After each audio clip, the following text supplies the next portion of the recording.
So we'll wait for the 1, 2, 3. We're ready. Okay. Hi, welcome everyone. I'm Chris Benninger. I'm the CEO at Guide Dogs for the Blind. I'm here with my ambassador dog, Thea, who is my rock, I will tell you. She's my love. We're so excited to see all of you today. And welcome to all of you in our virtual audience. We're thrilled that you're joining us here today as well. So we're excited to talk to you today about, some of the accomplishments that happened in 2024. It was a big year for us and exciting things that have taken place. And we have a special announcement to make. So we are going to talk about that as well. And I'm not going to give that away just quite yet. I'm joined here today with Susan Armstrong, who is our VP of Client Programs. And Susan will tell you a little bit more about herself in a little bit. But I first want to start by saying thank you all for who you are and for your support of our mission. We cannot accomplish what we do without all of you.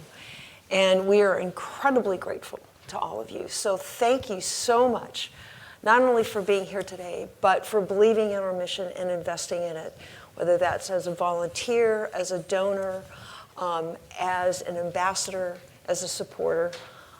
Thank you so much. It takes a large community to do what we do. Just a little bit of housekeeping. We are going to have time at the end of the program for questions. So for those of you in the studio audience, if you have a question, if you raise your hand, someone will come around with a microphone. And for those of you in our virtual audience, if you just type your question into the chat, then one of our staff members here will be monitoring that, and we'll be sure to get that into the room to be answered. So thank you very much. So I want to just start by talking a little bit about 2024. We had a great year. We increased the number of clients that we served by 29% this last year. Yes. But you deserve some claps for that too, because again, we could not have done that without you. So many thanks to our puppy raisers. We have been increasing the number of puppies that we are breeding in our puppy center to get ourselves back on track from the pandemic. And we have been going out to you as puppy raisers and saying, you just turned your dog in, here's another one. So thank you very much for sticking with us. Thank you for the amazing job that you do, because we couldn't be increasing our guide dog program without your help. Our OMI program, the interesting thing, maybe I shouldn't say interesting, the challenging thing, I will say, about our orientation mobility program is that there is a dearth of certified O&M specialists throughout the United States. And just an example, actually, I was speaking with one of our philanthropic officers yesterday. Her mom is losing her sight. She has macular degeneration. She lives in Wisconsin. There is one O&M specialist in the entire state of Wisconsin. One. So if you are losing your sight, what are the odds that you are going to get orientation and mobility support and help? Pretty low. And so the push at guide dogs, there's a huge need. And you have to have orientation mobility skills in order to use a guide dog.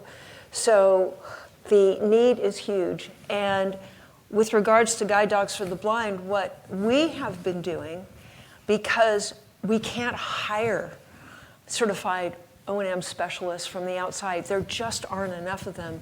We're growing our own. And what that means is that because of your help, we are providing scholarships to our guide dog mobility instructor staff to get their certified O&M training. And this past year, we've been able to bring on 2 additional certified O&M instructors. All of that adds to the pool and our ability actually to train more orientation, or train more clients in orientation mobility, and then set them on their path, excuse me, to getting a guide dog later on. And then we've been able to expand our Canine Buddy program. We've expanded our program to include adults. So not only are we serving children with Canine Buddies, but adults as well. And there are many individuals who no longer need the full services of a guide dog. They're not out about traveling as much as they had in the past. But having that companionship, that social bridge, that soulmate still is really important. And so having, a well-trained companion dog as a canine buddy has made a difference in many people's lives. So all of that happens because of your support. So thank you so much. We truly appreciate it. And I will also say that, we're excited by the work that our canine R&D, research and development staff has been doing. Interestingly enough, for I think probably everybody in this room, you're dog fans, you know that dogs are sentient beings, right? That dogs have feelings, that dogs have thoughts, right? Well, the science world is just coming to conclusions that that's the case. We've all known that forever. But what the science is also telling us is that as dogs, as sentient beings, that we really need to be tapping into that side of our dogs from a training standpoint. And so with the work of our canine R&D department, we have started making changes to our programs. And for those of you who are puppy raisers in the room, you know that a little over a year ago, we changed our program with regards to how to raise a puppy, really focusing on how do you build confidence and resilience, and not focus as much on making certain that our dogs sit exactly appropriately, that our dogs walk on a leash exactly right, because our guide dog mobility instructors can do that. But let's give our dogs that foundation, because confidence and resilience is what really a guide dog needs in order to be successful. And also focus on fun and relationship. And we're starting to see some of these dogs come back into training, and we're very excited about what we're seeing with that. Because some of the reasons for making these changes is that we can serve more clients if more of our dogs make it into becoming a guide dog, right? So just breeding for breeding's sake isn't really the way to make more guide dogs. It's about how do we take the 850 puppies that we breed every year and, get a higher percentage of those to become guide dogs. So we're super excited with this. And one of the examples that I love to talk about, because it's been meaningful for me, is when we talk about that relationship, right, with our dogs, and really tapping into our dogs as sentient beings. Part of that is allowing our dogs agency of choice. So we like to be asked to do something versus being commanded to do something. right? At least I do. I respond much better than ask. We're incorporating that with our dogs as well. And this is a small change, but it's an impactful one. We no longer use the word command. We use the word ask. So we ask our dogs to do something versus commanding our dogs to do something.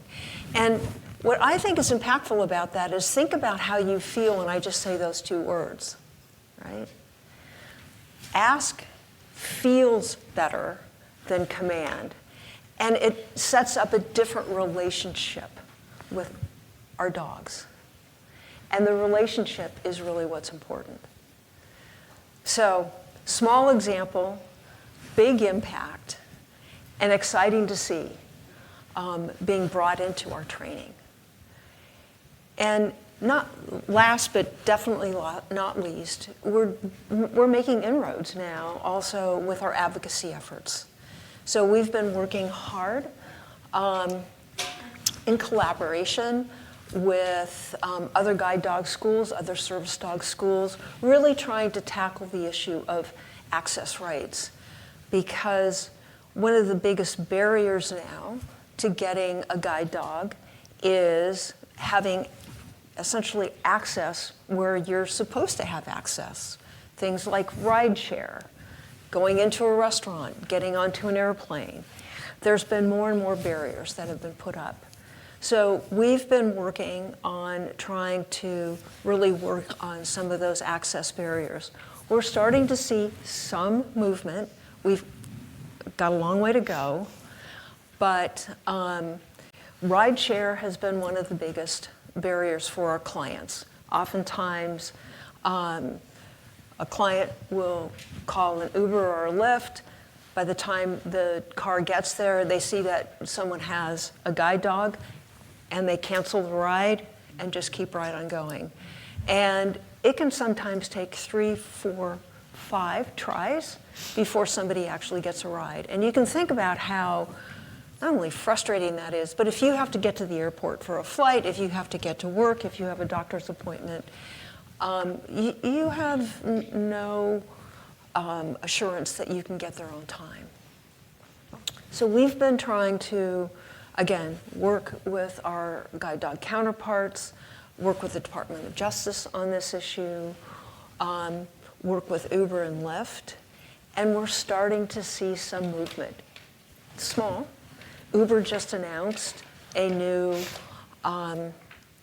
change to their process, which supposedly now is going to be holding their drivers accountable for canceling a ride if somebody has a service dog. So we'll see how it works. So small movements, but that's a positive, definitely a positive. When we talk about challenges, this is still a challenge. We're still working, and we'll continue to work on that because there's still a number of issues with regards to access and making certain that we're also helping our clients to be able to advocate for themselves in these types of situations. Another challenge for us, which has been a challenge and is a challenge going into this next year, is dog transportation. So we transport dogs all over the US and Canada. We transport, puppies to the 10 western states. We have to bring those dogs back to our campuses. We transport canine buddies all over the US. We bring back retired guides from all over North America. The challenge is that a retired guide, a canine buddy, a puppy in training are not legitimate service dogs. So legitimately can't, if you're going to fly in cabin. So we have been trying to work with the different airlines on allowing our dog's status to ride in cabin. and I'm gonna put a plea out to folks here. If you have contacts with major airlines, we would love to get some help with that. Also, if you own a plane, if you have a friend that owns a plane, if you know anybody who would like to help us with transportation, we would love to have a cadre of volunteer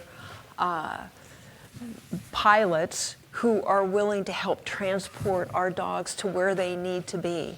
Because trying to either fly a dog in the hold of a plane is not the right thing for our dogs, or transporting by car across country is also not the right way to do it. So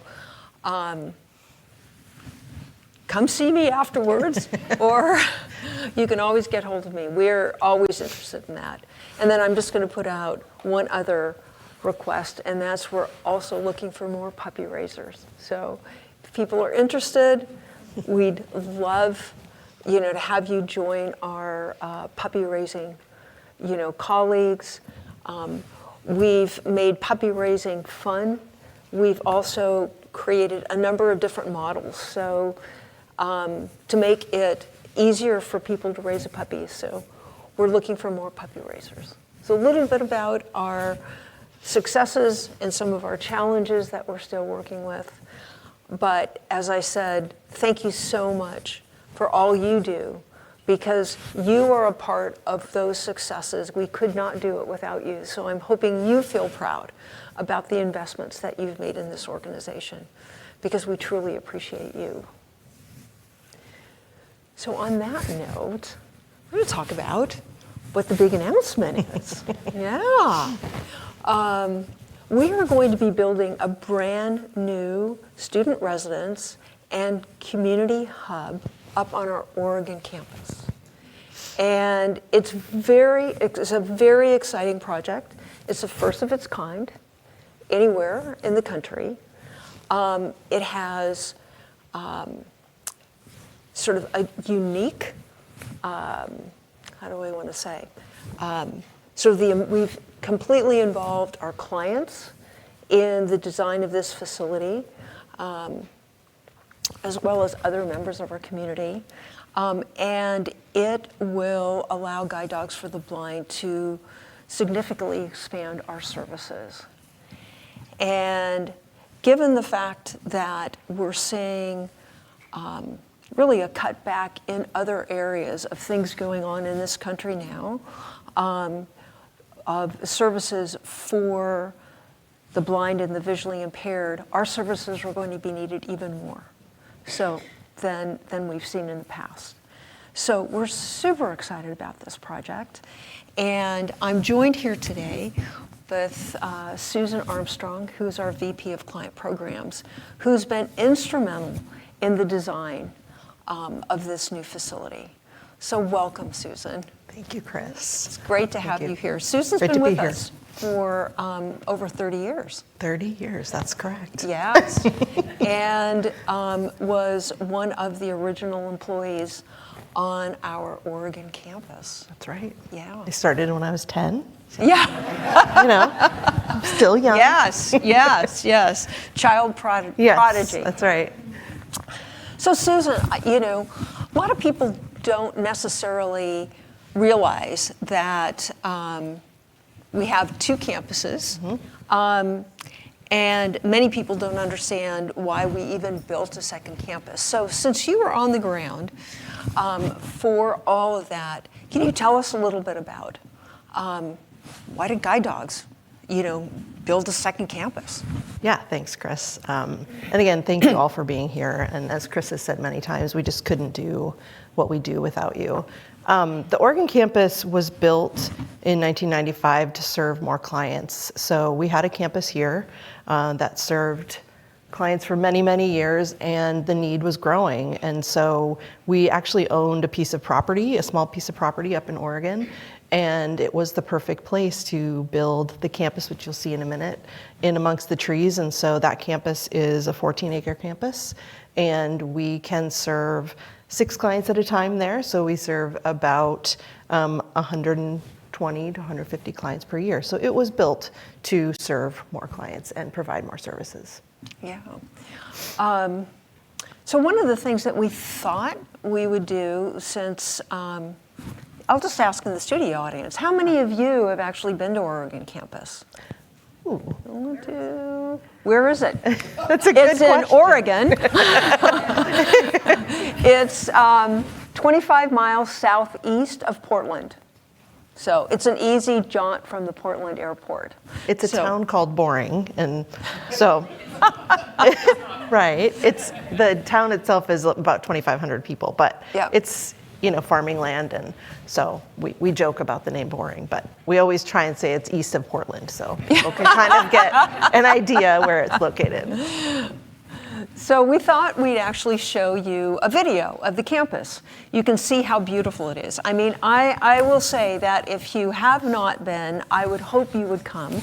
My favorite time of year is the fall, when the trees are glorious. Here in California, our trees don't quite get that way, and it's just it's phenomenally beautiful any time of year, but fall is particularly special. So, let's show folks what the Oregon campus looks like.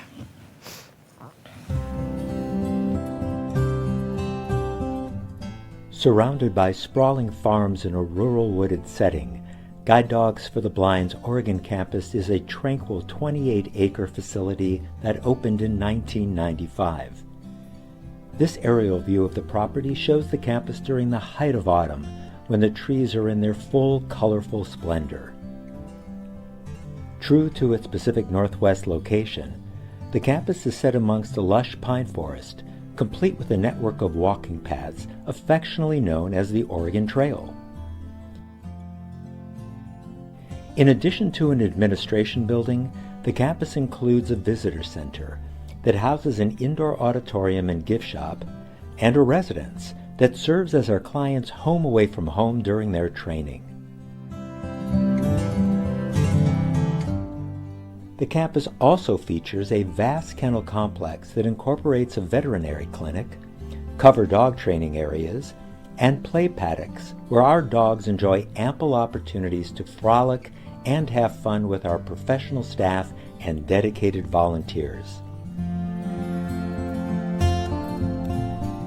The campus is an integral part of Guide Dogs for the Blind's life-changing mission, and we can't wait to share with you the plans we have in store for it moving forward.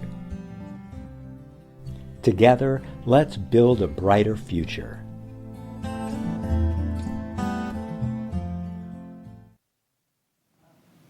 So it's a beautiful campus, isn't it?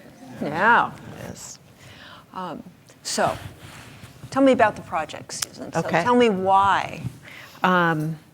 Essentially, what's the need right now that we're trying to address?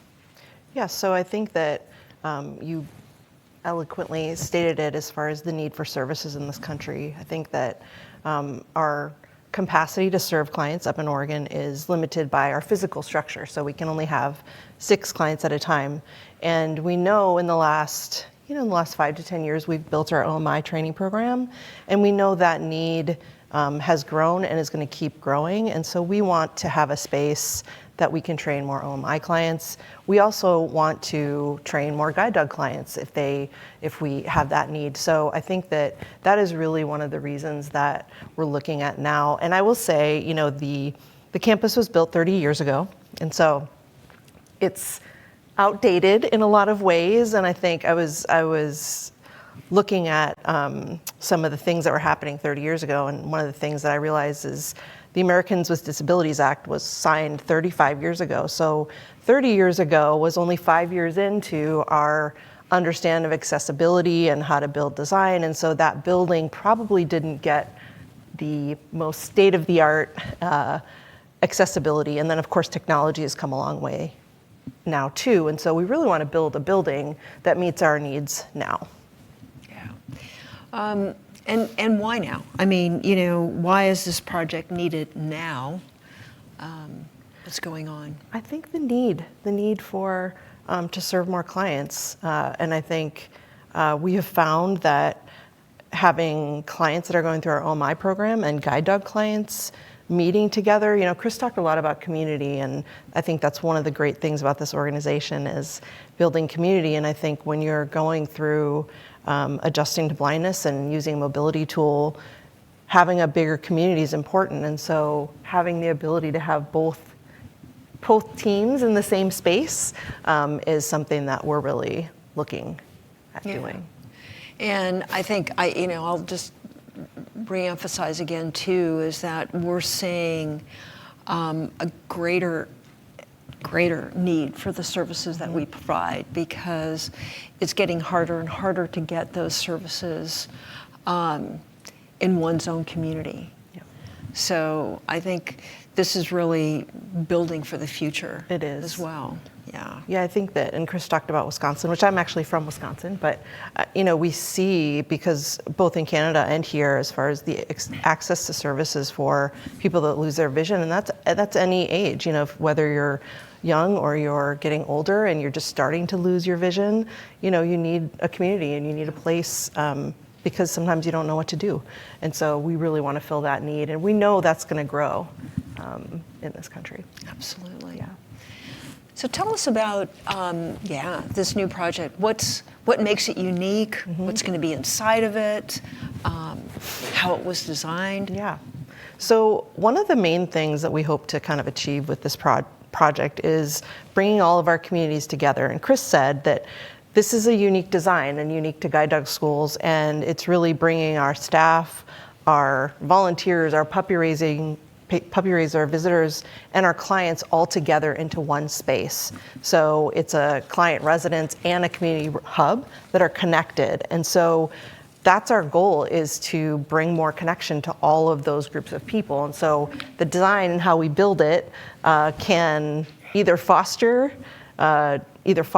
connection or foster separation. So the team that we're working with, our architects, I'll tell you a little bit of our unique architect team, but we're really looking at how can we design spaces that provide organic opportunities for connection.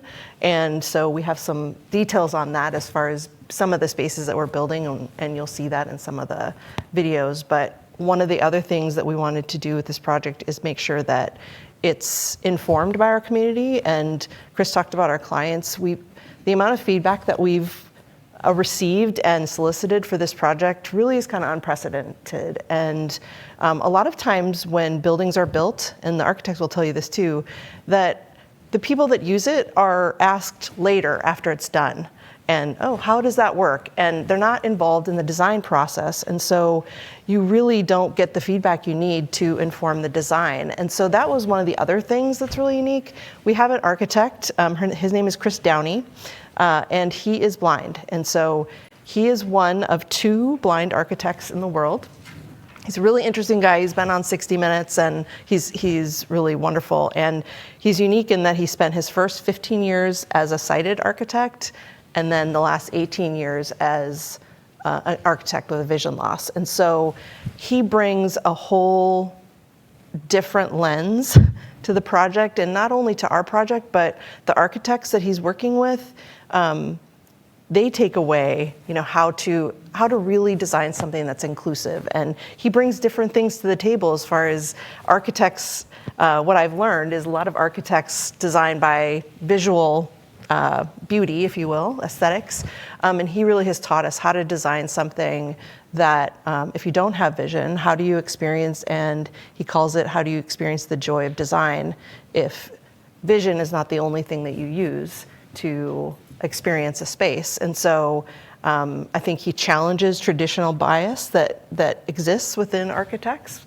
And one of the reasons that I love this organization is we are always looking bigger than ourselves as far as what we're trying to do in the world. And I see this project as that. We want this to be a model for inclusive design. We want people to come here, and we want other architects to come here and then take that to their projects and design spaces that are inclusive for all. So we're really looking to have a broader impact with this design. And so that's some of the design exciting parts, as far as I really do feel like we have feedback. It's going to, the design that you see is going to be informed by our clients and our communities. Yeah. So Susan, can you talk a little bit about our change of philosophy? So when the Oregon campus residence was initially designed, at that time, we felt it was important for our clients to have their own personal space. We don't interact with staff or with volunteers. We wanted to create a sort of an encapsulated learning environment, and we've changed that now. So talk a little bit about, why this concept of community, or why the concept has changed and why community is so important. I think, and you'll see it here in this campus as well, as far as the residence is kind of separate from the administration building. And it was built by design. And I think we've learned over the years that both our clients and our staff, and if you come to visit campus, they all want to interact with each other. And so we have learned that strength in community, not only for our clients, but for the people that want to get involved in this organization in any capacity, having more opportunities to cross paths with each other and even build a bigger community is really what we're going for here. And I think our thinking back then, if you will, I think that we were thinking it was a separate learning environment, as Chris said, but I think we really learned that, yes, it's a learning environment, but it's a place that people come, both staff and clients, to connect with other people. And, your community can be either bigger or smaller depending on how many opportunities you have to connect. And so we want to provide more of those opportunities. And I think that experience is richer. When, we build out that community, right? In the community. Absolutely. So it's exciting.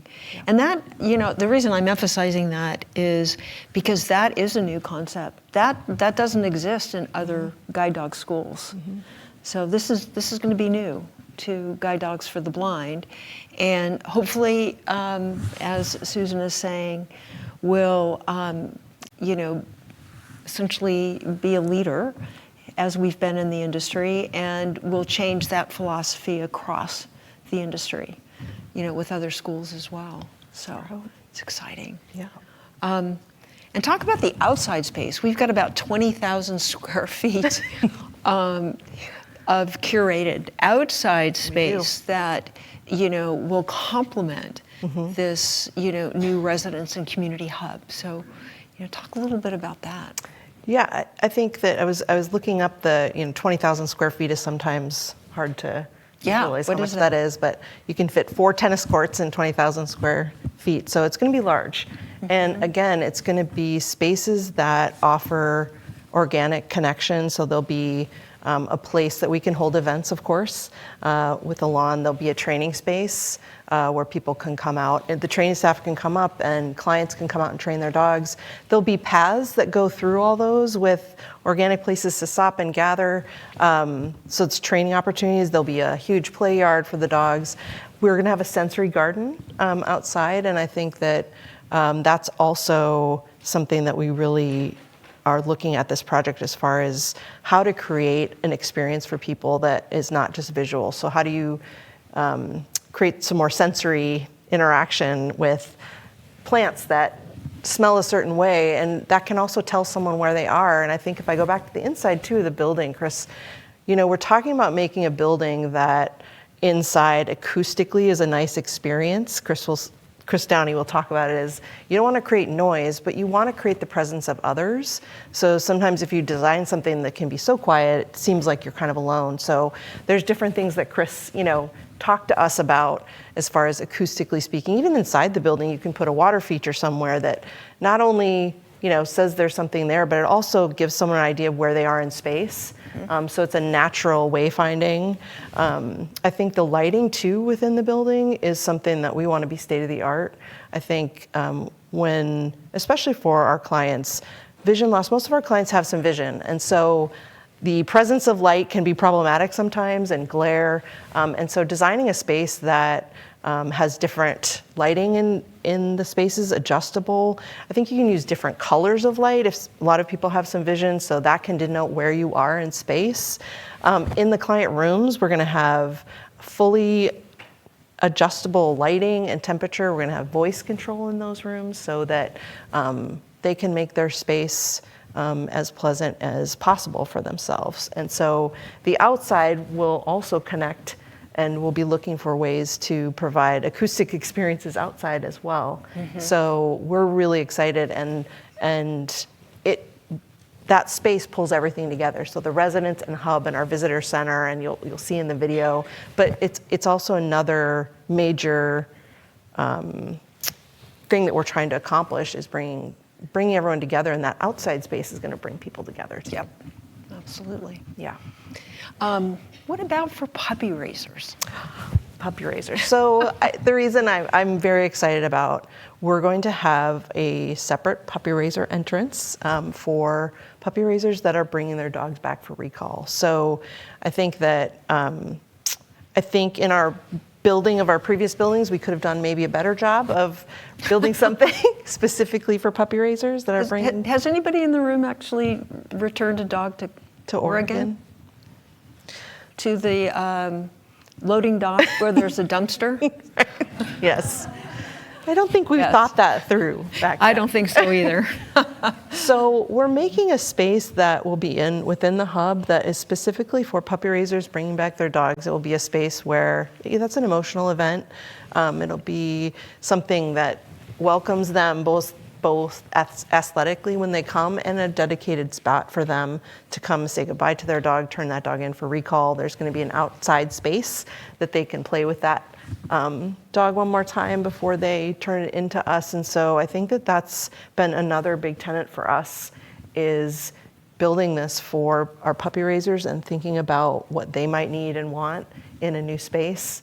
It's been exciting to build for OMI as well, because we didn't have that we did not have that in our plans when we built both this campus and Oregon. So exciting about the puppy raiser entrance. Yes. And it will, when you come on the Oregon campus, if you've been there, one of the things, it's hard to tell, all the buildings kind of look the same, and there's not a lot of signage to know where you go, and that's another big thing we're trying to accomplish, is having a really clear center of campus and where you go, and I think we're going to be using that to welcome our puppy raisers to the campus as well. Yeah. Exciting.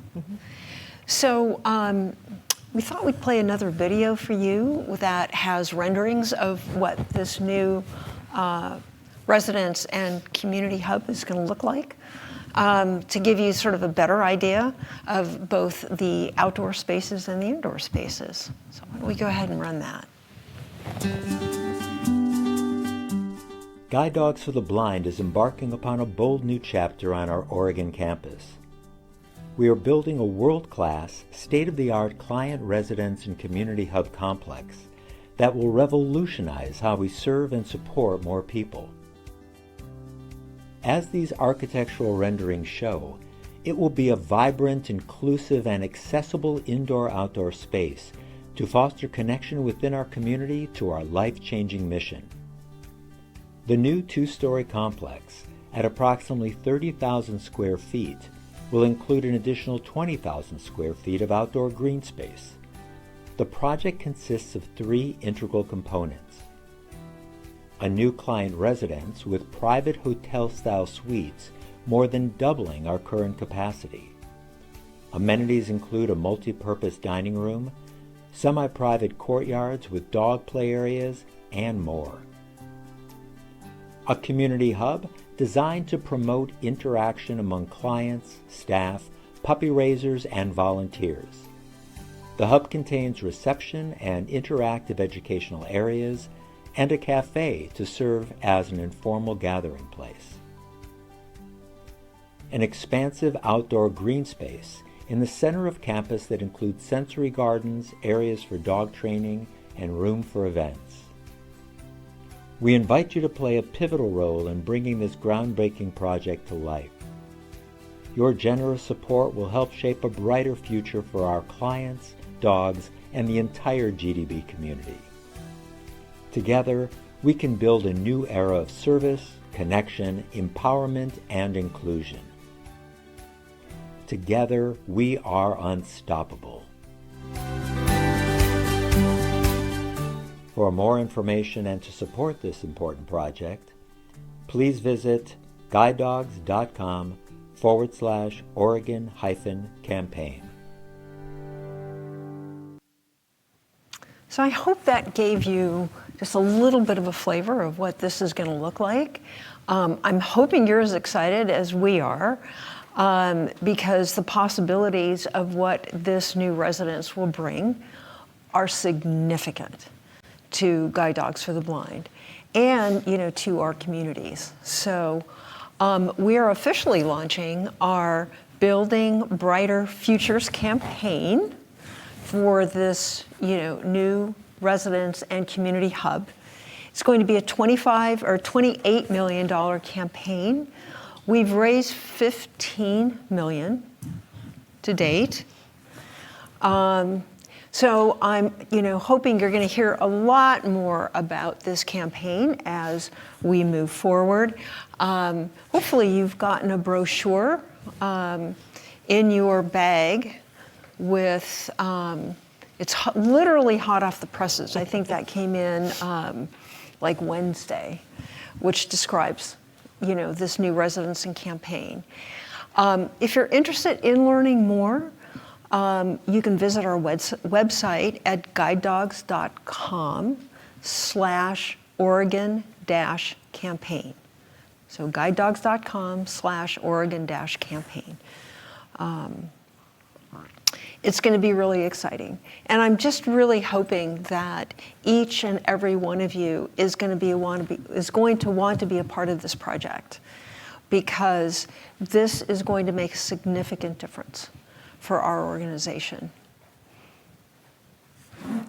So on that note, I think, Mr. Larry, we've got time for some questions. We do, and we'll alternate between in the room and online. Some questions are coming in from our live stream audience. But first, is there anybody that has a question in the room? Okay, let me hear. This is... All right, we've got some hands up here. Yeah. As one who had experienced a wonderful time with a career change guide dog, I wondered, you didn't talk about that in your program or whatever, and I'm wondering too, since it was such a positive program, that couldn't also be a tool for promotion of this center.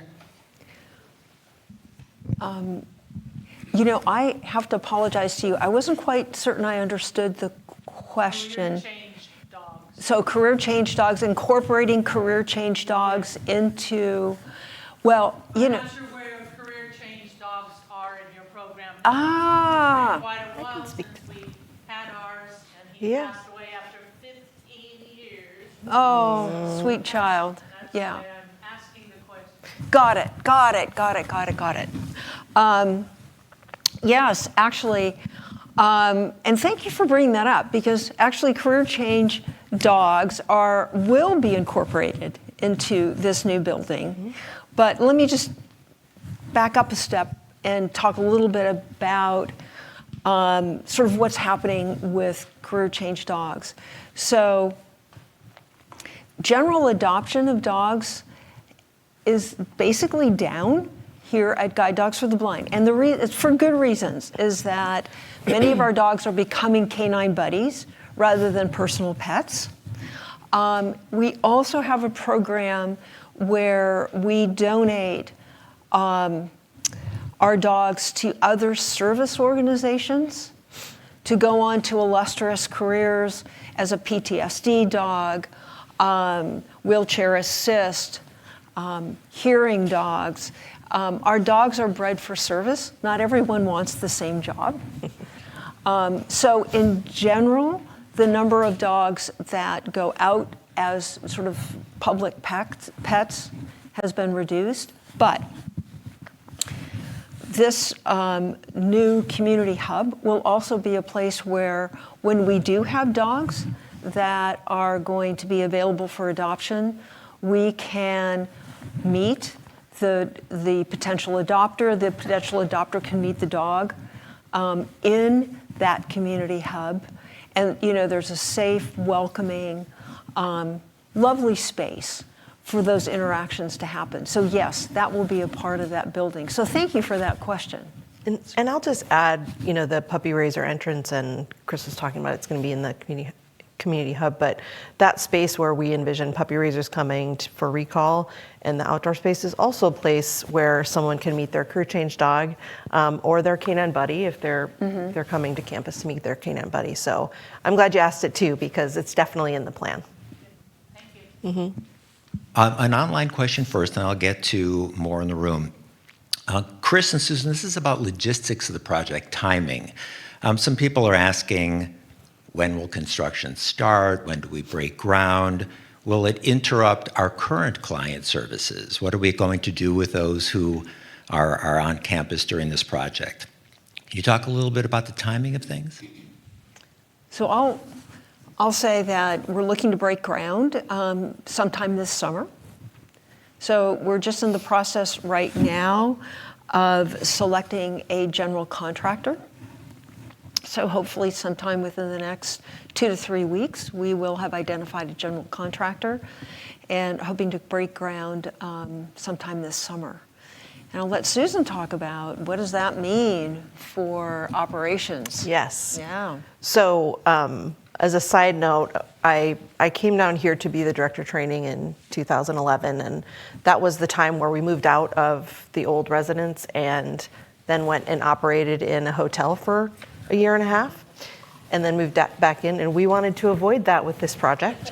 So we will continue operations and class while this project is happening. So that was by design. It was one of our main goals of the project, is to continue to operate. So there may be times where there's extra construction that we would have to rearrange things, but we're going to continue to serve clients during this time in the current dormitory that we have, and this new building will be built alongside of it.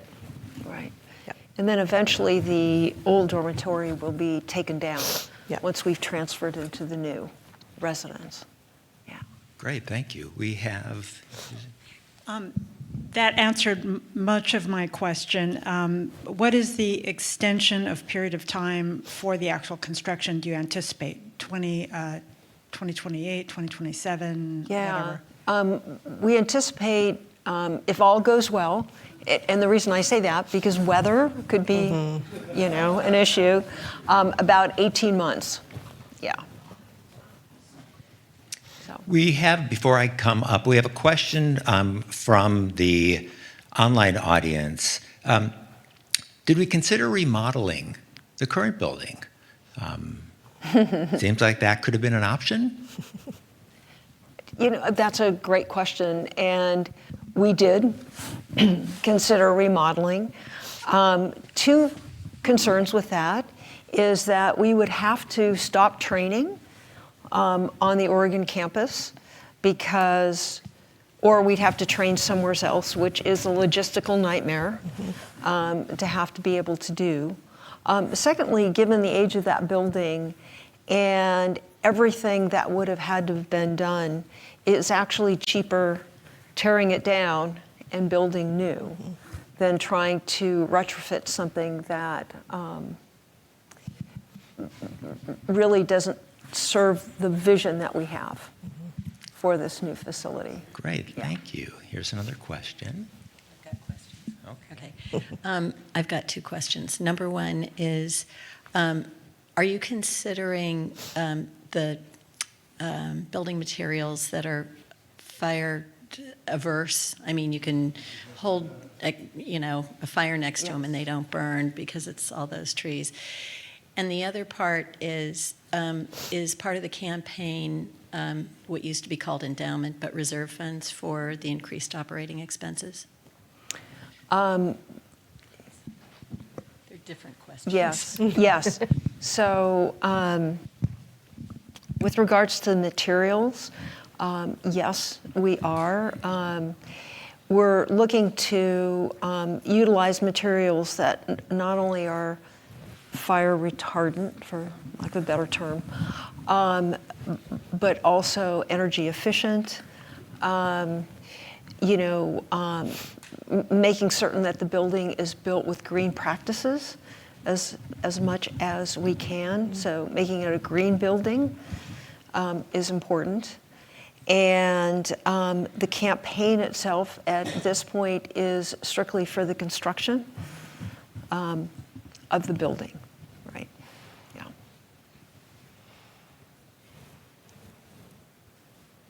Sorry, I was just turning it off. Was there another question, or was that? Okay, good. Okay, good. So there was that question just came in online around sustainability. I think you addressed that. Here's an interesting question that came in online that somebody, which is a wonderful statement, they really want to participate in this campaign. Now is not the right time. How much time will there be for people to participate? Oh my gosh. Yes.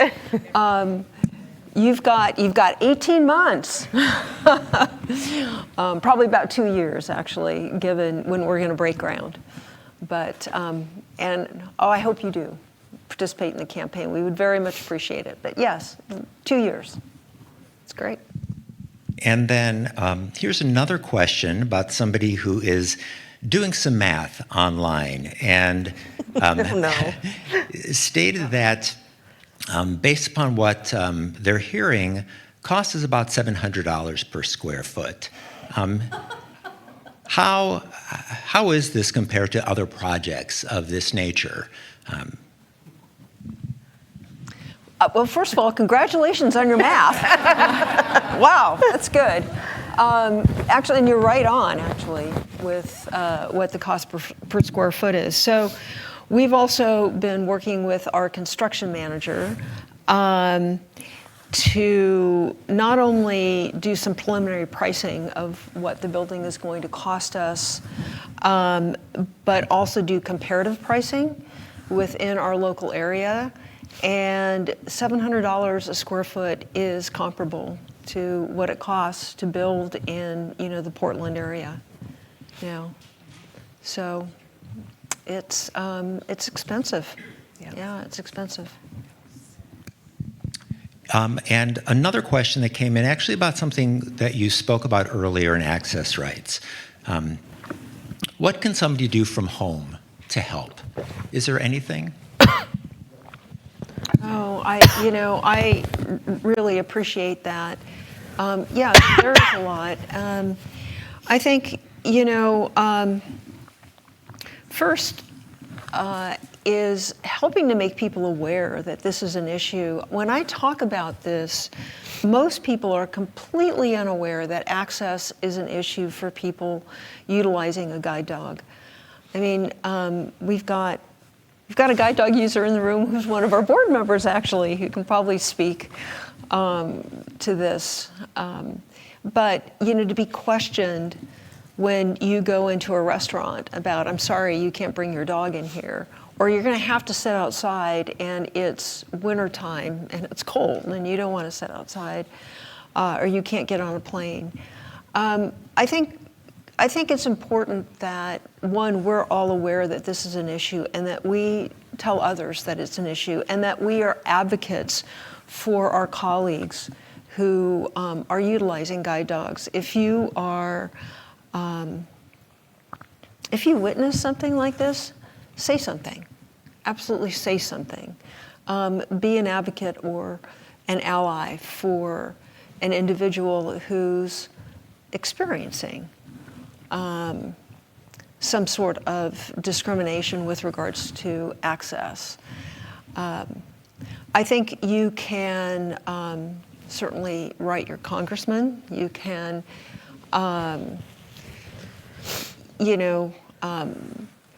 airlines. You can be loud and proud with regards to airlines. Uber and Lyft would love to hear from you. We would love for you to, because what's happening is that these are rights that people have that are being denied. This is not like somebody's asking to do something that's outside the law. The law allows an individual to access any public space that is available to an individual. You can do that with a guide dog. So I think use your voice in any way you can to address this issue. Chris, I'll just add, when I get in an Uber, I think most people are not even aware that Uber rides can be canceled in that way. I mean, I've had two, and so being aware. But when I get in an Uber or Lyft, I ask them about, are you taking guide dogs on your trips? And again, use your voice because sometimes that can be a pivotal conversation for that person, and then subsequently to a client later. Oops, we've got one.